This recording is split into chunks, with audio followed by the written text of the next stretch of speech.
My sister introduced her new boyfriend at dinner. When he walked in, my heart stopped. It was my husband. He looked at me, eyes wide, as my sister gushed, "He's the love of my life." I took a sip of my wine and smiled. Funny, that's what he said on our wedding night. The room fell silent as my sister's face twisted in shock. I, 38 female, have been married to my husband Adam, 42 male, for 11 years. We have one kid, a 9-year-old boy. I work part-time and take care of most things at home. Adam works in IT and makes good money. We live just outside Portland, Oregon. I also have a younger sister, Talia, 34 female. She's always been a little unpredictable. Pretty, flirty, fun. Never really stayed with one guy for long. My family always gave her a bit more grace because she's the baby. Whatever. We were still close. Or I thought we were. Talia had been staying with us on and off last year after breaking up with her fiancé. She said she needed time to get back on her feet. We let her crash in the guest room. She helped with chores sometimes and watched our son here and there. I trusted her. Around that same time, Adam started pulling away. At first, I thought it was just work stress. He was working late a lot, not really talking much at dinner, spending more time in the office with the door shut. He stopped making small talk. He wasn't mean or rude, just disconnected. We weren't fighting. We weren't even arguing. It was just this weird emptiness that I didn't know how to address. We had sex maybe once a month. It felt forced. Cold. Like something to check off the list. I chalked it up to a rough patch. We've been through those before. Life happens. Then Talia moved out. Got her own apartment. I was proud of her. She seemed excited about her new start. She said she'd met someone new and things were different this time. I didn't ask too many questions. She was happy, and that's all I cared about. Fast forward a few weeks. Talia invited my parents and me for dinner at her new place. She said she had someone special she wanted us to meet. She sounded giddy on the phone. She wouldn't give me a name. Just said, "You'll see. He's amazing." Adam said he had work to finish and he'd come by later. Milo, our son, was staying with my in-laws that weekend, so it was just me and my parents. We got to Talia's apartment around 6 p.m. She was in a good mood. She looked great. She had candles lit and wine already poured. We sat down, started catching up. My mom asked questions about this new man she'd been seeing. Talia blushed and said she didn't want to spoil it, but she really thought this was it. My dad laughed and said, "Well, let's see if he survives dinner first." Then the front door opened. I turned to look, thinking it would be some random guy I'd never met. Instead, I saw Adam. My husband. He walked in like he was just arriving at a normal family dinner. Holding a bottle of wine. Wearing the same damn shirt he left the house in that morning. My stomach dropped. I stared. He froze when he saw me. Dead silence. My mom looked confused. My dad looked back and forth between us. Adam looked like he was going to be sick. Then Talia walked up to him, took his arm, and smiled. "This is him," she said, beaming. "This is the guy I've been telling you about. His name's Mark." I didn't move. I didn't breathe. I just stared at them like they were aliens. Mark. Adam's middle name is Mark. And suddenly it hit me, he gave her a fake name. Not a full fake identity, just enough to create space between the two versions of himself. I picked up my wine glass and said, "Funny. That's what he said on our wedding night." You could have heard a pin drop. Talia's smile vanished. Adam turned white. My mom whispered, "Wait, what?" I stood up. My hands were shaking, but I kept my voice steady. "That's my husband. His name is Adam Jensen. We've been married 11 years. We have a son. A house. A life. And you." I pointed at Talia. "Are sleeping with him?" She looked like she'd been slapped. She turned to Adam like she wanted him to explain. He said nothing. He just stared at me like he couldn't believe I was there. My dad lost it. He stood up, slammed his hand on the table, and told Adam to get out. Adam mumbled something about "it's not what it looks like" and tried to take Talia's hand. She pulled away. My mom was crying. I was shaking. I left. I couldn't stay in that room another second. That night I drove straight to my parents' house. I stayed in my old bedroom. My phone blew up for hours. Texts from Adam. From Talia. I didn't answer any of them. The next morning, I finally opened the messages. Adam said he didn't mean for it to happen. That he caught feelings. That he tried to end it. That he thought I didn't love him anymore. That Talia understood him in ways I didn't. Talia sent a long message saying she didn't know Adam was my husband. That I never used his full name around her. That she hadn't connected the dots. That he introduced himself as Mark when they met. They kept it going even after she moved out. That's when it got more serious. Adam would say he was staying late at work. But he was at her place. I didn't know. I never even suspected it. I haven't told my son yet. He just knows his dad isn't living with us anymore. Adam tried to come see him, but I told him not until I figured things out. My parents are heartbroken. My mom won't speak to Talia. My dad is disgusted. And me? I don't know what I am. Numb, maybe. Angry. Tired. Ashamed. Hurt. I keep going over everything in my head. Every moment. Every lie. Every time I looked my sister in the eye and didn't see what was really happening. I keep asking myself how they could do this. How they could look me in the face and pretend nothing was going on. How they could keep it going for months. Right under my nose. And the worst part? I still don't know what I'm going to do next. After that night, everything changed. It was like I had stepped into some horrible version of my life where nothing made sense anymore. I stayed at my parents' place with Milo. I told him Daddy was staying somewhere else for a little while. He asked why. I told him, because grown-ups make mistakes sometimes, and we're figuring things out. He nodded like he understood, but I could tell he was confused. He missed his dad. I wanted to scream every time I looked at my phone. Adam kept texting. Talia tried calling from different numbers after I blocked her. They both wanted to talk. They both said they didn't expect things to happen this way. That they were in shock too. They weren't in shock when they were sleeping together in cheap hotel rooms. They weren't in shock when Adam told me he was working late while he was probably lying in her bed. But fine. I ignored them. I focused on Milo. I started writing everything down, texts, dates, anything I could use if this went to court. My parents backed me 100%. My mom even told me she went through something similar in her early 20s, only it was her best friend, not her sister. She said betrayal from someone you love feels like grief. I didn't cry when she said that. But later, alone in the bathroom, I did. About a week later, I finally got the nerve to meet Adam in person. We met at a public park. I brought a notebook. He brought his guilty face. He didn't deny anything. He said it started with texting after they ran into each other downtown. He claimed he didn't know it would turn into anything. He said Talia flirted with him first. That she came onto him hard. That made me want to throw my coffee in his face. I asked him straight up, did you tell her who you were? Did she know? He paused. Then he nodded. So that was it. She knew. He knew. They just did it anyway. I asked why. He said, because you and I weren't working anymore. And she made me feel seen. I didn't respond. I just wrote it down in the notebook. He stared at me like I was supposed to cry or yell. I didn't. I stood up and walked away. 2 days later, I was working at the front desk of a dental office. Quiet day. Rainy. I was going over insurance forms when I saw her walk in. Talia. Looking like she hadn't slept in days. Hair messy. No makeup. Wearing that stupid oversized hoodie she used to steal from my closet in high school. I told her to leave. She begged. Just 5 minutes, she said. Please. My manager saw I was tense and stepped in, told her she had to leave. She said fine, but handed me a letter before she walked out. I didn't open it until I got home. It was long. Handwritten. Full of dramatic I didn't mean to hurt you lines and I thought he was different garbage. But one thing stuck out. She said she was pregnant. Yeah. Pregnant. With his baby. I threw up in the kitchen sink. I didn't even finish reading the rest of the letter. I just sat on the floor shaking. My mom came in and saw me like that. She didn't even ask what happened. She just hugged me and told me it would be okay, even though we both knew it probably wouldn't. Adam hasn't mentioned the pregnancy. I don't even know if it's real. I don't trust a word either of them says.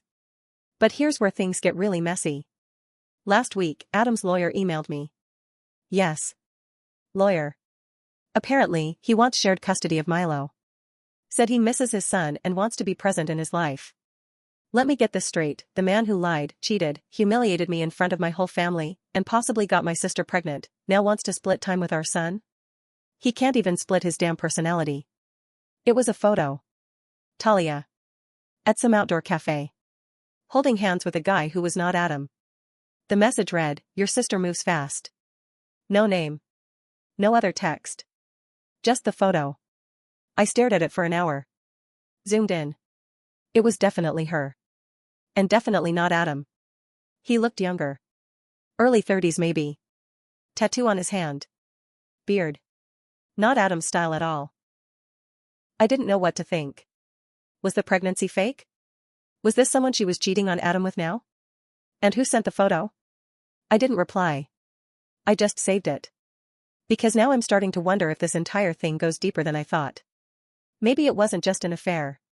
Maybe Talia was playing both of us the whole time. I'm stuck in this nightmare where everything feels fake. My marriage, my family, even my own memories. I don't know who to trust. I don't know what my next move is. But I do know this, something bigger is going on. And I'm going to find out what it is. After that text with the photo of Talia and the mystery guy, I couldn't stop thinking. Who took it? Why send it to me? Was someone watching her? Was someone watching me? I didn't tell Adam about the photo. I didn't ask Talia either. I wasn't speaking to either of them. But I saved it. Something about it felt important. I had a feeling it wasn't random. A day later, I got another message from the same number. This time, no photo. Just words, check the storage unit. Ask Adam about Unit 406. That's it. No name. No hello. Just that. I stared at my phone for a long time. I had no idea what it meant. I didn't know about any storage unit. We never used one. Or at least I thought we didn't. I decided to ask Adam's assistant at work. I knew her a little from past Christmas parties. I told her I was trying to find some old boxes of Milo's baby stuff and that Adam might have kept them in storage. She hesitated but gave me the name of the place, something called Eastside Lock and Go off S.E. Powell. I drove there that afternoon. I told the front desk guy I was Adam Jensen's wife. He checked the account and said he needed ID. I gave it to him. He looked uncomfortable but handed me the key for Unit 406. I asked how long the unit had been rented. He said almost 7 years. 7. The first tub had clothes. Women's clothes. Lingerie. Shoes. A pair of heels I knew weren't mine or Talia's. I don't even wear stilettos. The second tub had toiletries, a few half-empty perfume bottles, and a small bag with birth control pills, a toothbrush, and a bra. The suitcase was locked. I didn't open it. I looked at the folders. Some were labeled with names I didn't recognize. Receipts, printouts of emails, handwritten notes. One folder had photos. Of Adam. With other women. Different women. One was taken at a beach. One at a ski lodge. One in what looked like a hotel hallway mirror, Adam behind a woman, shirtless, holding her waist. My stomach dropped. I was never on those trips. They weren't just affairs. These were relationships. Long-term ones. And the worst part? One of the photos had Talia in the background. Laughing. Holding a drink. Not with Adam, but with the same mystery man from the photo I got earlier. I left the unit shaking. I didn't know what to do with what I'd found. But now I had more questions than ever. Who was the guy in the photo with her? Why was she with Adam and him? What the hell were they doing at that ski lodge? And how was Adam hiding this whole double life? And not just with each other. 2 days later, I got a call from Milo's school. One of the teachers said a woman came to pick him up, claiming she was Aunt Talia. But Milo looked uncomfortable and said no. He told the teacher, "Mom said she can't pick me up anymore." I never told Milo that. I never said those words to him. Which meant someone else told him to say that. I picked him up early. Took him home. Asked him gently about it. He said he saw Aunt Talia at the playground last weekend. She told him she was sorry and wanted to take him somewhere fun, but Mommy would get mad.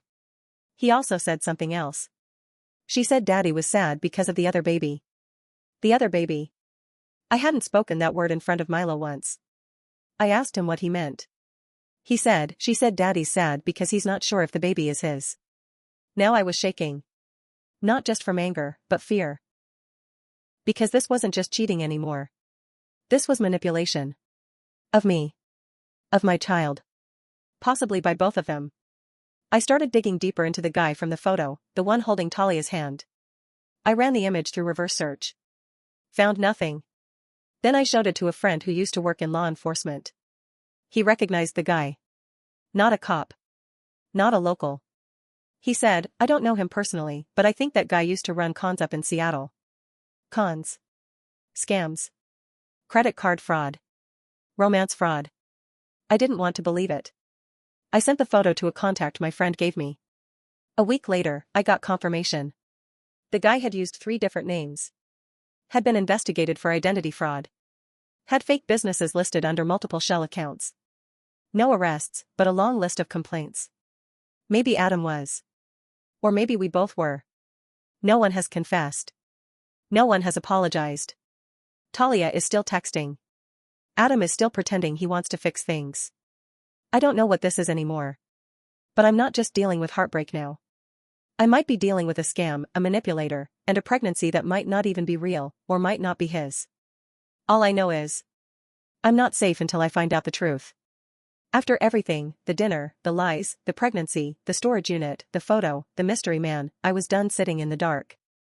I was tired of being careful. Of trying to protect people who clearly never cared about protecting me.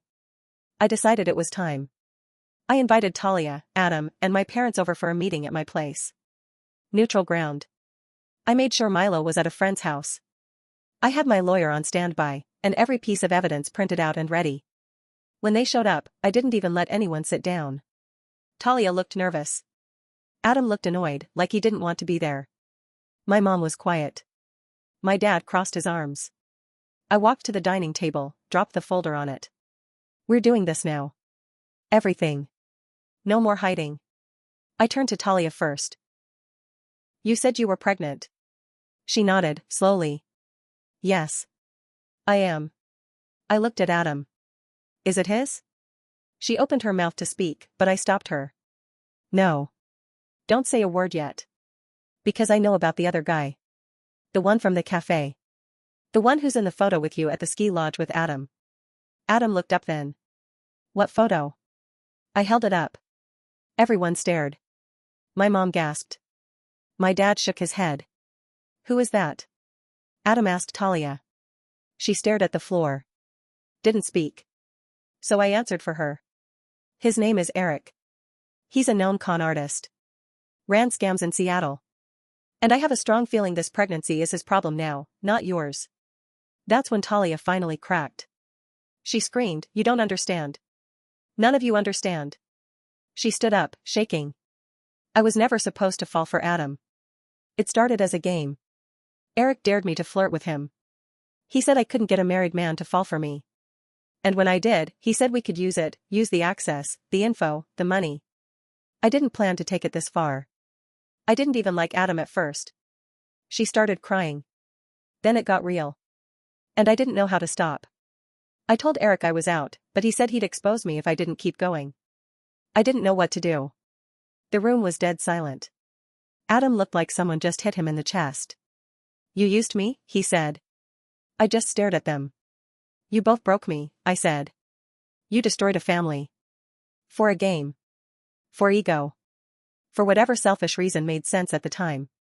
Adam tried to speak. I didn't know about Eric. I didn't know she was using me. I shook my head. You didn't care. You had chances to stop. You had chances to confess. You didn't. You kept lying. You would have kept lying if I hadn't found out. Talia sat down too. Her voice dropped. I don't even know if I'm pregnant anymore. I missed a period.